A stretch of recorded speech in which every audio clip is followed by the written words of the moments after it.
नमस्कार मित्रों, आप सभी का हार्दिक स्वागत है हमारी चैनल धर्मार्थ पे। शिव महापुराण भगवान शंकर और माता पार्वती की लीलाओं पर आधारित है।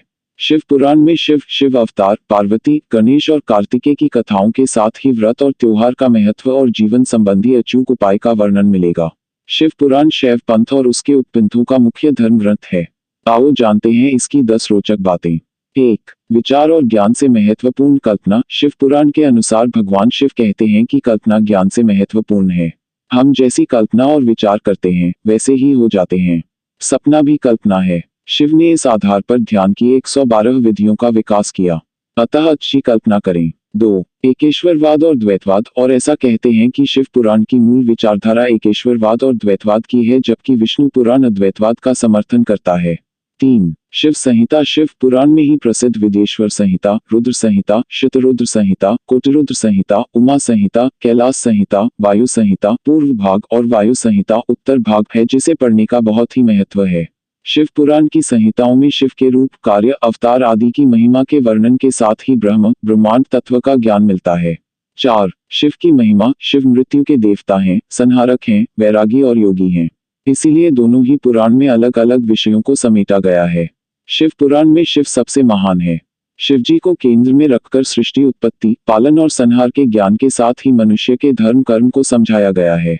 5. शिव का समय। शिव पुराण के अनुसार सूर्यास्त से दिनस्त तक का समय भगवान शिव का समय होता है, जबकि वे अपने तीसरे नेत्र से त्रिलोक्य, तीनों लोक को देख रहे होते हैं और वे अपने नंदी गणों के साथ भ्रमण कर रहे होते हैं।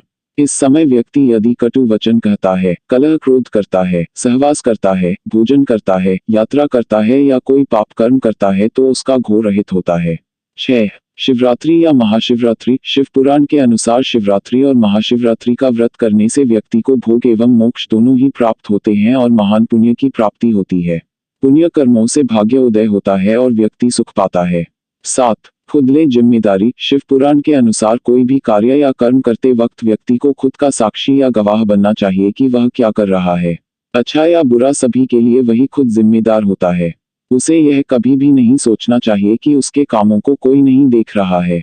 यदि वह मन में ऐसे भाव रखेगा तो कभी भी पाप कर्म नहीं कर पाएगा। मनुष्य को मन, वचन और कर्म से पाप नहीं करना चाहिए। 8. शिव पुराण का पाठ। शिव पुराण का पाठ करने से सभी तरह की मनोकामनाएं पूर्ण होती हैं। निसंतान लोगों को संतान की प्राप्ति हो जाती है। शिव पुराण का पाठ करने के समस्त प्रकार के कष्ट और पाप नष्ट हो जाते हैं और जीवन के अंत में उसे मोक्ष की प्राप्ति होती है। शिव पुराण का पाठ करने से वैवाहिक जीवन से संबंधित समस्याओं का समाधान होता है। इस पुराण को पढ़ने से हमारे जीवन में आ रही बाधाओं से मुक्ति का समाधान मिलता है, क्योंकि इस पुराण में कई तरह के उपाय भी बताए गए हैं। 9. पशुता से मुक्ति। शिव पुराण के अनुसार मनुष्य में जब तक राग, द्वेष, ईर्ष्या, वैमनस्य, अपमान तथा हिंसा जैसी अनेक पाश्विक वृत्तियां रहती हैं, तब तक वह पशुओं का ही हिस्सा है। पशुता से मुक्ति के लिए भक्ति और ध्यान जरूरी है। भगवान शिव के कहने का मतलब यह है कि आदमी एक अजायब घर है। आदमी कुछ इस तरह का पशु है जिसमें सभी तरह के पशु और पक्षियों की प्रवृत्तियां विद्यमान हैं। आदमी ठीक तरह से आदमी जैसा नहीं है। आदमी में मन के ज्यादा सक्रिय होने के कारण ही उसे मनुष्य कहा जाता है, क्योंकि वह अपने मन के अधीन ही रहता है। 10. संसार और संन्यास। इस पुराण में संसार के साथ ही संन्यास को भी साधने की जानकारी मिलती है, इसीलिए इस पुराण को पढ़ा जाता है। शिव पुराण के अनुसार संसार में प्रत्येक मनुष्य को किसी न किसी वस्तु, व्यक्ति या परिस्थिति से आसक्ति या मोह हो सकती है। यह आसक्ति या लगाव ही हमारे दुख और असफलता का कारण होता है। निर्मोही रहकर निष्काम कर्म करने से आनंद और सफलता की प्राप्ति होती है। अगर आपको हमारी ये प्रस्तुति पसंद आई हो तो हमारे वीडियो को लाइक कर चैनल को सब्सक्राइब कर दीजिएगा।